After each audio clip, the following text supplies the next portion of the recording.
BNP নেতা ইশরাকের mayor হিসেবে শপথ নিতে আছে আইনি জটিলতা, বললেন উপদেষ্টা আসিফ ভুঁইয়া। বিচারাধীন বিষয়ে ব্যক্তিগত আক্রমণ কাম্য নয়। খুলনার সাবেক মেয়র তালুকদার আব্দুল খালেক ও তার স্ত্রীর দেশ ত্যাগে নিষেধাজ্ঞা, অবৈধ সম্পদ অর্জনের অভিযোগ।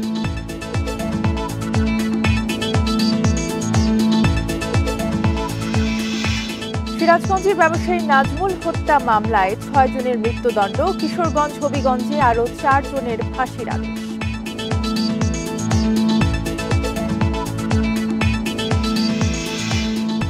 দীর্ঘ হচ্ছে কুয়েটের সংকট, প্রশাসনকে দায়ী করছেন শিক্ষকরা। দ্রুত শিক্ষার পরিবেশ ফেরানোর দাবি।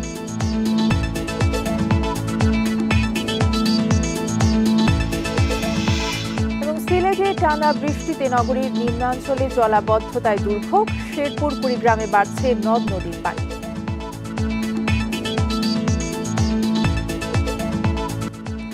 স্বাগত সমগ্র বাংলাদেশের সঙ্গে আছি তসলিমে জান্নাত অর্থে। শিরোনাম শুনছিলেন, এবারে বিস্তারিত।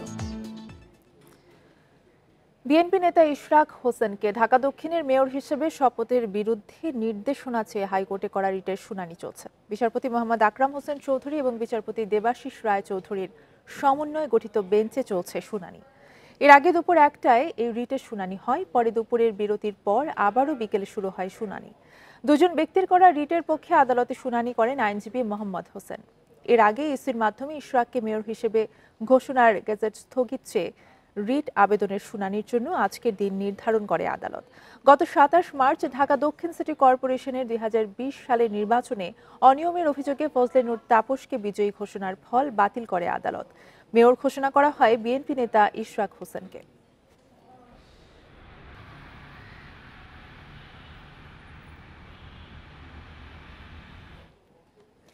ইশরাক হোসেনের ঢাকা দক্ষিণ সিটির মেয়র হিসেবে শপথ নিতে আইনি এবং মেয়াদ সংক্রান্ত যে জটিলতা তৈরি হয়েছে তা নিরসনে আইন মন্ত্রণালয়ের মতামত চাওয়া হয়েছে বলে জানিয়েছেন স্থানীয় সরকার মন্ত্রণালয়ের উপদেষ্টা আসিফ মাহমুদ সজীব ভুঁইয়া। দুপুরে সাভারে যুব সমাবেশে যোগ দিয়ে তিনি আরও বলেন, যেহেতু আদালতে একটি রিট পিটিশন হয়েছে যার শুনানি আজ হওয়ার কথা রয়েছে, তাই একদিকে বিচারাধীন বিষয়, আরেকদিকে আইনি জটিলতা তৈরি হয়েছে। এগুলো সমাধান হলে একটি সিদ্ধান্তে যাওয়া যাবে। এ সময় ইশরাক হোসেন ইস্যুতে তাকে দোষারোপের বিষয়ে বলেন, আইনি জটিলতা ও আদালতে বিচারাধীন বিষয় থাকায় তাকে ব্যক্তিগতভাবে আক্রমণ করা সমীচীন নয়।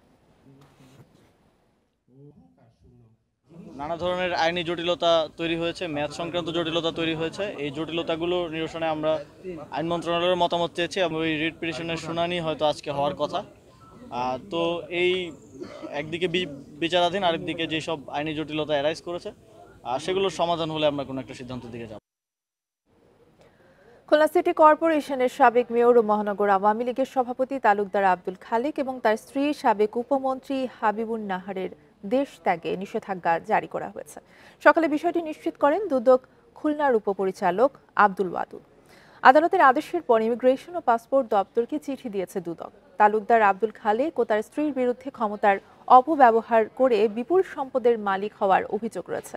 এ বিষয়ে তদন্ত করছে দুদকের খুলনা কার্যালয়। অনুসন্ধানের সময় তারা যেন দেশ ত্যাগ করতে না পারেন সেজন্য আদালতে আবেদন করলে তা মঞ্জুর করে দেশ ত্যাগের নিষেধাজ্ঞা জারি করে আদালত। 24 মার্চ তাদের ব্যাংক হিসাব জব্দ করা হয়। খালেক ও তার স্ত্রী দেশেই গা ঢাকা দিয়ে আছেন বলে জানান দুদক কর্মকর্তারা।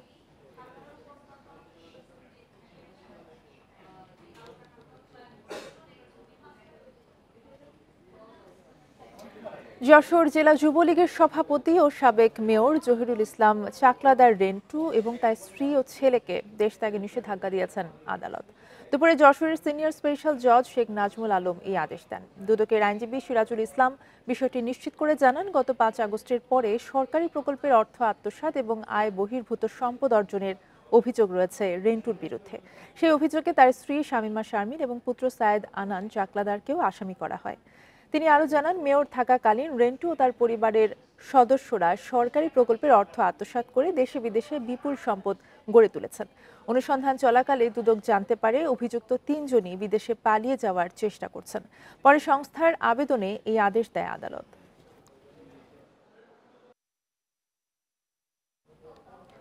সিরাজগঞ্জে ব্যবসায়ী নাজমুল ইসলাম হত্যা মামলায় ৬ জনের মৃত্যুদণ্ড দিয়েছে আদালত, তবে আসামিরা সবাই পলাতক।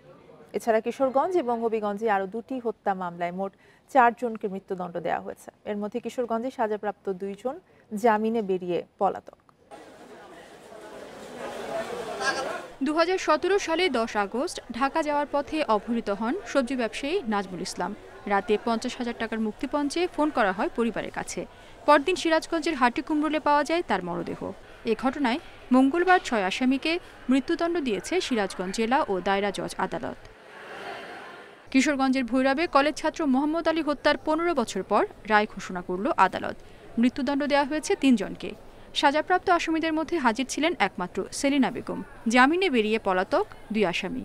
সুমন এবং মহরম আলী নামে ২ জন আসামি গ্রেপ্তার হইলে তারা বিজ্ঞ ম্যাজিস্ট্রেট আদালতে স্বীকারোক্তিমূলক জবানবন্দি দেয় এবং সেই স্বীকারোক্তিমূলক জবানবন্দির উপরে ভিত্তি করে মামলাটি চার্জশিট হয় এবং দীর্ঘ বিচার কাজ সম্পন্ন করে আজকে ৩ জনের ফাঁসির দণ্ডাদেশ প্রদান করেন।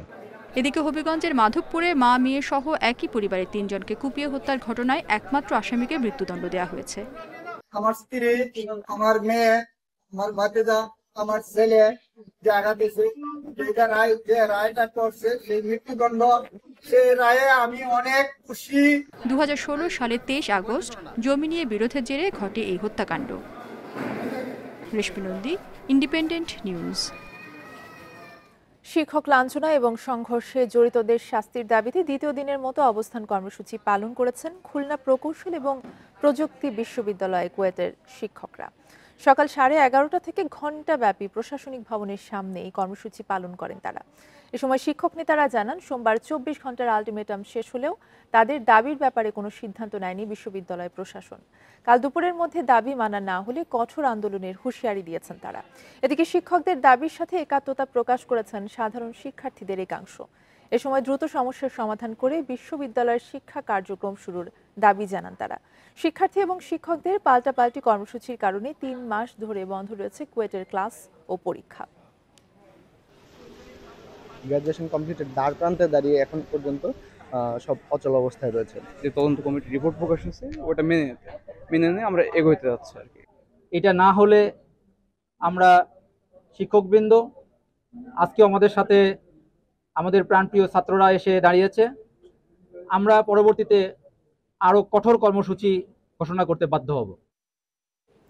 খুলনা প্রকৌশল ও প্রযুক্তি বিশ্ববিদ্যালয় কুয়েতের সংকট নিরসন না হওয়ার পেছনে প্রশাসনকে দায়ী করেছেন শিক্ষকরা। কুয়েতকে অস্থিতিশীল করা এবং শিক্ষকদের লাঞ্ছনাকারী শিক্ষার্থীদের শাস্তি না পাওয়ায় উদ্বিগ্ন তারা। রাজনৈতিক লেজুর বৃত্তির কারণে সমস্যা সমাধান সম্ভব হচ্ছে না বলে মনে করছেন বিশিষ্টজনেরা। কুয়েটে ছাত্র রাজনীতি বন্ধের দাবিতে চলা আন্দোলনে হামলা, সংঘর্ষ এবং শিক্ষক লাঞ্ছিতের ঘটনা ঘটে। গত 18 ও 19 ফেব্রুয়ারি সেই ঘটনায় জড়িত 37 শিক্ষার্থীর বিরুদ্ধে ব্যবস্থা নেয় প্রশাসন, যা প্রত্যাখ্যান করে আন্দোলনে নামেন অভিযুক্তরা। গত 4 মে ক্যাম্পাস খুলে দেওয়ার পর শিক্ষা কার্যক্রম বন্ধ করে শিক্ষক লাঞ্ছনাকারীদের বিচার সহ কয়েক দফা দাবিতে আন্দোলন করে যাচ্ছেন শিক্ষকরা। মানে যারা ওই দিন ইনসিডেন্টের সাথে রিলেভেন্ট ছিল না, তারা অবশ্যই যদি আত্মপক্ষ সমর্থন করে, আমাদের বিশ্বাস আমাদের স্যাররা অবশ্যই তাদের ব্যাপারটা ভালোভাবে দেখবেন। শিক্ষক মন্ডলীদের সঙ্গে আমরাও সহাবস্থান করছি, আমরাও তাদের যৌক্তিক দাবির সঙ্গে আমরাও একমত। আন্দোলনের কারণে 2 সপ্তাহ ধরে ক্লাস, পরীক্ষা সহ প্রশাসনিক কার্যক্রম বন্ধ রয়েছে। এতে সংকট বাড়লেও তা নিরসনে নেই কোনো উদ্যোগ। আমরা তো বিচার চাইছি, আমরা কাউকে শাস্তি কি হবে না হবে সেটা ডিসিপ্লিনারি কমিটি, আমরা শিক্ষক সমিতি থেকে আমরা বিচার চাইছি।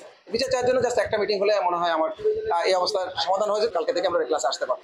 বিশিষ্টজনরা বলছেন, রাজনৈতিক লেজুর ভিত্তির কারণে শিক্ষা প্রতিষ্ঠান অস্থিতিশীলকারীদের বিরুদ্ধে ব্যবস্থা নিতে নমনীয় প্রশাসন, যে কারণে এর সমাধানও সহজ হচ্ছে না। রাজনীতি একটা লেজুর ভিত্তির চর্চা ওখানে চলছে, যে কারণে বিশ্ববিদ্যালয় প্রশাসন যারা অস্থিতিশীল পরিস্থিতি তৈরি করছেন তাদের বিরুদ্ধে যথাযথ ব্যবস্থা গ্রহণ করছেন না। যদি রাজনৈতিক লেজুর ভিত্তির ঊর্ধ্বে উঠে যদি যথাযথ ব্যবস্থা গ্রহণ করতে পারেন বিশ্ববিদ্যালয় কর্তৃপক্ষ, তাহলে আমার মনে হয় যে সমস্যার সমাধান খুব দ্রুত সময়ের মধ্যেই সম্ভব। দৈনন্দিন কার্যক্রম ব্যাহত হওয়ায় অচলা অবস্থার পাশাপাশি শঙ্কা তৈরি হয়েছে সেশন জটের। শিক্ষার পরিবেশ ফিরিয়ে আনতে দ্রুত পদক্ষেপ নেওয়ার দাবি জানিয়েছেন বিশিষ্টজনরা। Independent news. গোপালগঞ্জ সদরে বাস চাপায় এক মোটরসাইকেল আরোহী নিহত হয়েছেন। এ সময় বিক্ষুব্ধ জনতা বাসটিতে আগুন ধরিয়ে দেয়। দুপুরে উপজেলার সাতপাড় বাসস্ট্যান্ড এলাকায় এই দুর্ঘটনা ঘটে। পুলিশ জানায় থেমে থাকা একটি বাসের পেছনে দাঁড়িয়েছিল মোটরসাইকেলটি। গোপালগঞ্জ থেকে ছেড়ে আসা একটি বাস পেছন থেকে মোটরসাইকেলটিতে ধাক্কা দিলে সামনে থেকে থেমে থাকা বাসের সাথে সংঘর্ষে ঘটনাস্থলে একজন নিহত হন। এ সময় বিক্ষুব্ধরা বাসটিতে আগুন দেয়, তবে তার আগেই পালায় চালক ও সহকারী। এদিকে লক্ষ্মীপুরের রামগতিতে ট্রাকের ধাক্কায় অটোরিকশার এক যাত্রী নিহত হয়েছেন। আশঙ্কাজনক অবস্থায় 3 জন হাসপাতালে ভর্তি করা হয়েছে। এছাড়া ফরিদপুরের ভাঙায় যাত্রীবাহী বাস উল্টে খাদে পড়ে 25 যাত্রী আহত হয়েছেন। খবর পেয়ে ফায়ার সার্ভিস ও হাইওয়ে পুলিশকে উদ্ধার কাজ শুরু করে। ঘণ্টাখানেক পর সকাল 11:30টার দিকে মহাসড়কে যান চলাচল স্বাভাবিক হয়। সিলেটে থেমে থেমে বৃষ্টির কারণে নগরীর নিম্নাঞ্চলে দেখা দিয়েছে জলাবদ্ধতা। বৃষ্টির কারণে দুর্ভোগে পড়েছেন ওইসব এলাকাবাসী। সিলেটে গত রাত থেকে শুরু হয় বৃষ্টি। এতে শহরের মেডিকেল রোড, কাজলশাহ, বাগবাড়ি, নতুন বাজার, মেজর টিলা, বালুরচর সহ বিভিন্ন রাস্তায় জমেছে হাঁটু পানি। কোথাও বাসাবাড়িতে পানি ঢুকে বেড়েছে ভোগান্তি। সকাল 6টা থেকে 9টায় 3 ঘন্টায় 100 মিলিমিটার বৃষ্টিপাত রেকর্ড করা হয়। ভারী বৃষ্টিতে কুড়িগ্রামের তিস্তা, ধরলা, ব্রহ্মপুত্র, জিঞ্জিরাম, দুধকুমর সহ 16টি নদ নদীর পানি বেড়েছে। অর্ধশত চরের নিচু এলাকা প্লাবিত হয়েছে। গত 24 ঘন্টায় 102 মিলিমিটার বৃষ্টির কারণে সৃষ্টি হয়েছে জলাবদ্ধতা। এরই মধ্যে তলিয়ে গেছে 300 হেক্টর জমির ফসল। এছাড়া বৃষ্টি ও উজানের ঢলে শেরপুরের চেল্লাখালী নদীর পানি বিপদসীমার 106 সেন্টিমিটার ওপর দিয়ে প্রবাহিত হচ্ছে। আকস্মিক বন্যা মোকাবেলায় আগাম প্রস্তুতি নিয়েছে স্থানীয় প্রশাসন। রাস্তাঘাট খুব ডুবে গেছে, এখন প্যাসেঞ্জারও কমে গেছে। গাড়ির মোটর চলে যায়, গাড়ির সমস্যা, ব্যাটারি পর্যন্ত পানি ওঠে। একটু বৃষ্টি হলে আমরা বেড়াইতে পারি না, সবসময় হাঁটুর উপর পানি থাকে। মানে বৃষ্টি হলে আমাদের খাওয়া দাওয়ার সমস্যা, বিরাট তারপর ডাইনিং, রান্নাঘর সব ডুবে যায়। এ বিষয়ে আরো জানাতে আমাদের সাথে সিলেট থেকে যুক্ত আছেন সহকর্মী রানা মজুমদার।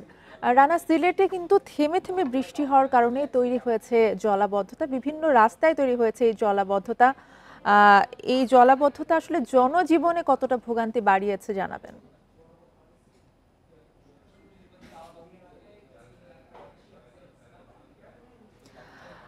সংযোগটি বিচ্ছিন্ন হয়ে গেছে কোনো এক যান্ত্রিক গোলযোগের কারণে। আমরা পরবর্তীতে আবারও যুক্ত হওয়ার চেষ্টা করছি। চলে যাচ্ছি পরের সংবাদে। সিরাজগঞ্জের শাহজাদপুরে আধিপত্য বিস্তার নিয়ে 2 গ্রামবাসীর সংঘর্ষে একজন নিহত হয়েছেন। এই ঘটনায় 10 জন হাসপাতালে ভর্তি। সকালে উপজেলার কুলিয়ারচর এবং বাগধোনাইল গ্রামবাসীর মধ্যে এই সংঘর্ষের ঘটনা ঘটে। শাহজাদপুর থানার ওসি আসলাম আলী জানান, সংঘর্ষের খবর পেয়ে ঘটনাস্থলে গিয়ে হতাহতদের উদ্ধার করে হাসপাতালে পাঠানো হয়। এর মধ্যে নজরুল ইসলাম নামের এক কৃষককে মৃত ঘোষণা করে চিকিৎসক। পরিস্থিতি বিবেচনায় এলাকায় অতিরিক্ত পুলিশ মোতায়েন করা হয়েছে।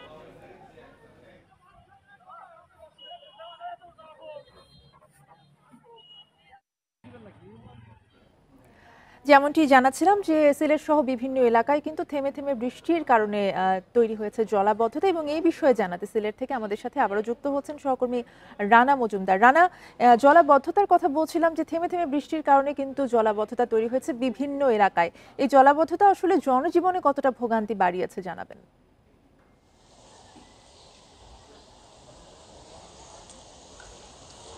দেখুন, আসলে সকাল থেকেই মূলত সিলেটে থেমে থেমে বৃষ্টিপাত হচ্ছে এবং এখনও কিন্তু আমরা দেখতে পাচ্ছি যে গুড়ি গুড়ি বৃষ্টি হচ্ছে।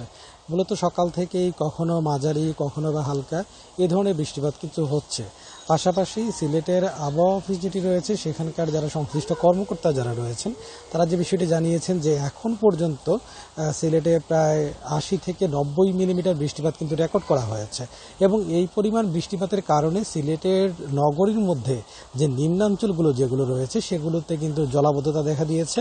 বিশেষ করে নগরীর জামতলা, জল্লারপাড়, বাগবাড়ি, পাশাপাশি মেজর টিলা, এই সকল এলাকার যে নিম্নাঞ্চলগুলো রয়েছে সেগুলোতে কিন্তু জলাবদ্ধতা দেখা দিয়েছে। পাশাপাশি অনেকের বাসা বাড়িতেও কিন্তু পানি উঠেছে, আমরা এই বিষয়টি খেয়াল করেছি। তবে যতই আসলে বেলা গড়িয়েছে তখন আমরা দেখেছি আসলে বৃষ্টিপাতের পরিমাণ কমে গিয়েছিল। পাশাপাশি রোদ উঠে যাওয়ার কারণে কিন্তু অনেকটাই পানি নেমে গেছে।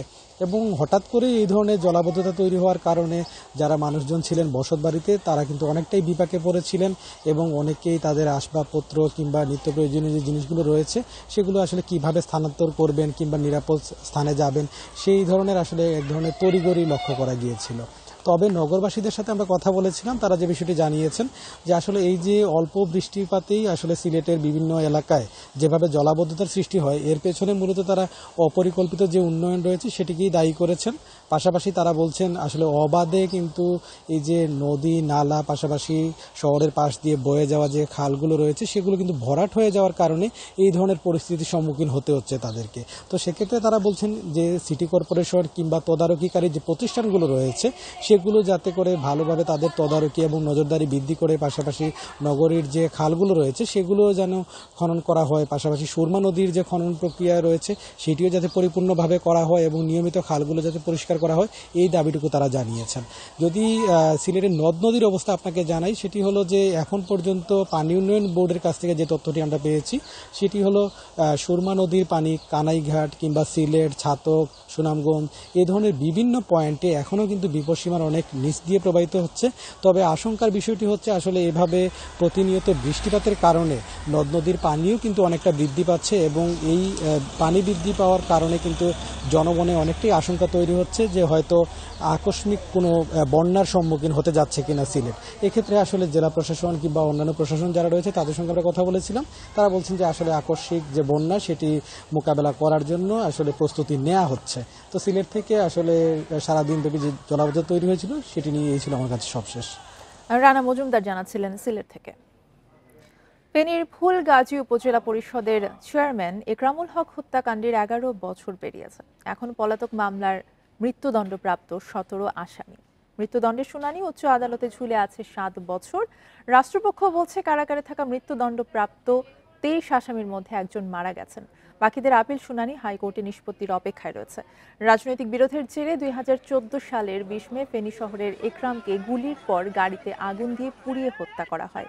এই ঘটনায় 56 জনের বিরুদ্ধে আদালতে চার্জশিট দেয় পুলিশ। 2018 সালের 13 মার্চ মামলার রায়ে 39 জনকে মৃত্যুদণ্ড দেওয়া হয়।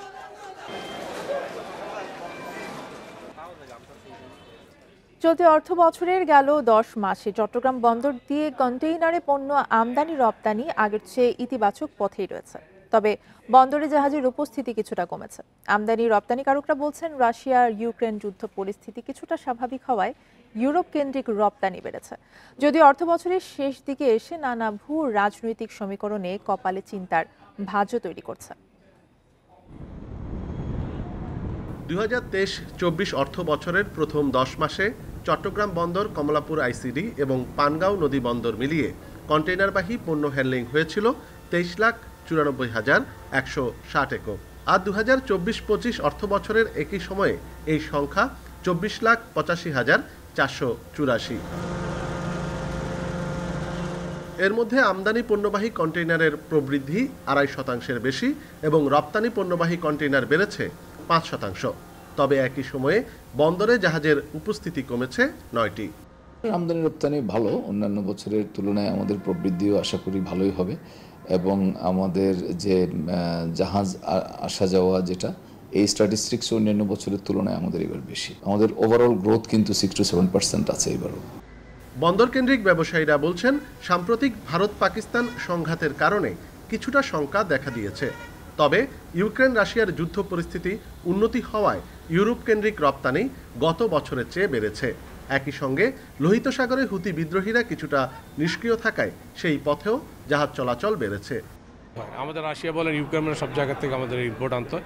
ইউক্রেন রাশিয়া যুদ্ধেরও একটা মীমাংসার দিকে যাচ্ছে যতদূর আমরা জানি। তো এটার কিন্তু একটা ইম্প্যাক্ট আসবে আলটিমেটলি আমাদের এখান থেকে, যেহেতু আমরা ইম্পোর্ট বেস।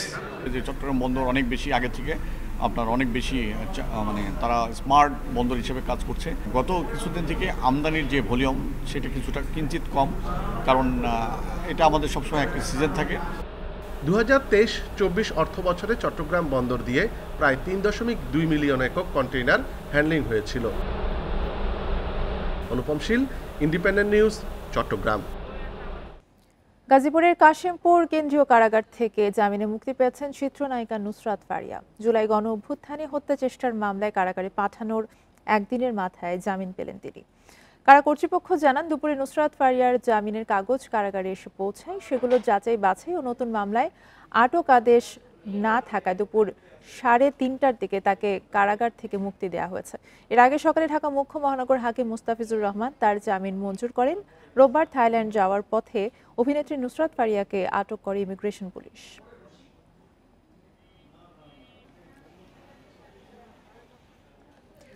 মানিকগঞ্জে একটি কবরস্থান থেকে 5টি কঙ্কাল চুরি হয়েছে। গত রাতে সদর উপজেলার বাংরা কবরস্থানে এই ঘটনা ঘটে।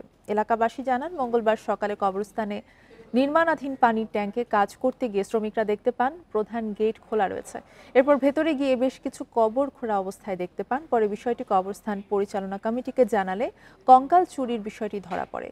এ খবর এলাকায় ছড়ালে স্থানীয়দের মাঝে ক্ষোভ ছড়িয়ে পড়ে। সুষ্ঠু তদন্ত করে ঘটনার সাথে জড়িতদের গ্রেফতারের দাবি জানান তারা। এর আগে শিবালয় উপজেলার বোয়ালি এবং মহাদেবপুর ইউনিয়নের ধুলুন্ডি এলাকার কবরস্থান থেকে বেশ কিছু কঙ্কাল চুরি হলেও কাউকে গ্রেফতার করতে পারেনি পুলিশ।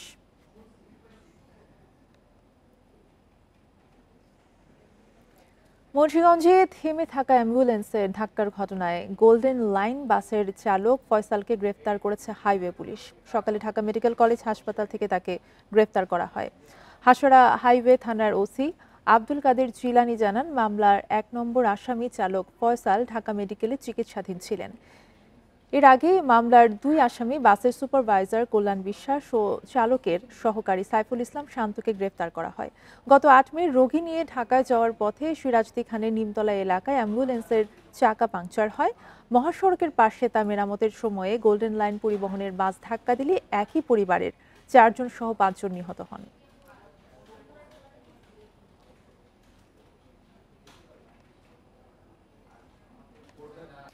মুক্তিপণের টাকা দিয়ে লিবিয়ার মানব পাচারকারীদের হাত থেকে ফিরে এসেছেন শরীয়তপুরের 2 তরুণ।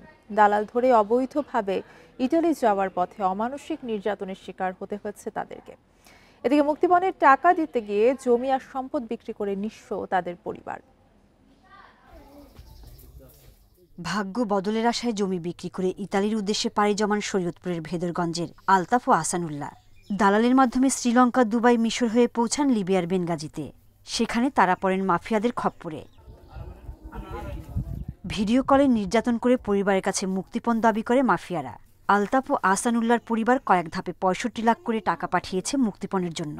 গত 7 মে তারা দেশে ফেরেন। পরে ভেদরগঞ্জ থানায় অভিযোগ করেন আহসানুল্লাহ। লিবিয়াতে যাওয়ার পর আমাদের একটা চক্রের মাধ্যমে পাতানো গেম দিয়ে আমাদের বিক্রি করে দেওয়ার পর আমাদের ওই জায়গায় অনেক টর্চার করে। তার ছেলে যেই লস্কর সেও মাফিয়া, ঠিক আছে। ওই জায়গায় আমগাটকে অনেক অত্যাচার করে। আমার এই যে নোকটা উঠায় ফেলাইছে। আমাকে বাড়ি বুড়ি যা ছিল সব বেশি আলাইছি। আমি যে বাড়িতে থাকি ওই বাড়িও মনে করেন অর্ধেক বেশি আলাইছি। আলতাফ ও আহসানুল্লাহ তাদের এলাকার হারুন লস্করের মাধ্যমে অবৈধ পথে পাড়ি জমান ইতালিতে। কোথায় ফরিদপুর বাড়ি, কোথায় ঢাকা বাড়ি, হ্যাঁ এইভাবে ধরেছিল। আমরা বিদেশ পাঠিয়েছি, আমার ছেলেদেরকে পাঠিয়েছি, বা ওই যে ওনার ছেলেদেরকে পাঠিয়েছে। এরকম আরো বহুত লোক গেছে বা যায়। এই লোকগুলোর 65 লাখ টাকা করে নেওয়ার একটা অভিযোগ আছে। এই টাকা কিভাবে ফেরত দেবেন? এটা কোনোদিনই আমি নেই নাই, কোনোদিন নেও নেই, আমাকে দেয়ও নেই। আর এই ব্যাপারে কোনো ডকুমেন্টস প্রমাণ কোনো রকম কিছু নেই। মানব পাচার চক্রের কাউকেই ছাড় দেওয়া হবে না বলে জানিয়েছেন পুলিশ সুপার। সম্প্রতি বেশ কিছু চক্রকে শনাক্ত করেছি এবং তাদেরকে ইতিমধ্যে আইনের আওতায় নিয়ে এসেছি। এর বাহিরেও আমাদের নলেজে আছে যে কিছু কিছু চক্র যারা এই কাজ করে যাচ্ছে, তো এদের বিরুদ্ধেও আমাদের গোয়েন্দা নজরদারি অব্যাহত আছে এবং একই সাথে টাইম টু টাইম তাদের বিরুদ্ধে আইনের ব্যবস্থা গ্রহণ করে যাচ্ছে। অবৈধ পথে লিবিয়া হয়ে ইতালি পাড়ি জমাতে গিয়ে এখনও নিখোঁজ শরীয়তপুরের অন্তত 24 তরুণ। Independent news. আজ ঐতিহাসিক মুল্লুক চলো আন্দোলন দিবস। 1921 সালের এই দিনে ব্রিটিশদের অত্যাচার থেকে মুক্ত হতে সিলেট অঞ্চলের চা শ্রমিকরা মুল্লুকে চলো স্লোগানের মাধ্যমে নিজ ভূমিতে ফেরার অধিকার দাবি করেন। শ্রমিক নেতারা জানান, 200 বছর ধরে বাগানে বসবাস করলেও ভূমির মালিকানা থেকে আজও বঞ্চিত চা শ্রমিকরা। বেশিরভাগ বাগানে কর্মক্ষেত্রে শ্রমিকদের জন্য নেই শৌচাগার সহ বিশুদ্ধ পানি বা বিশ্রামাগার।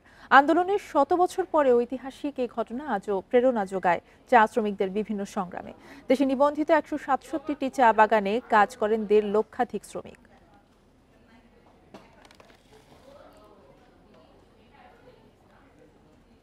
এই ছিল এখনকার সংবাদে। ইন্ডিপেন্ডেন্ট টেলিভিশনের সব খবর জানতে চোখ রাখুন ফেসবুক, ইউটিউব এবং এক্সে। ধন্যবাদ।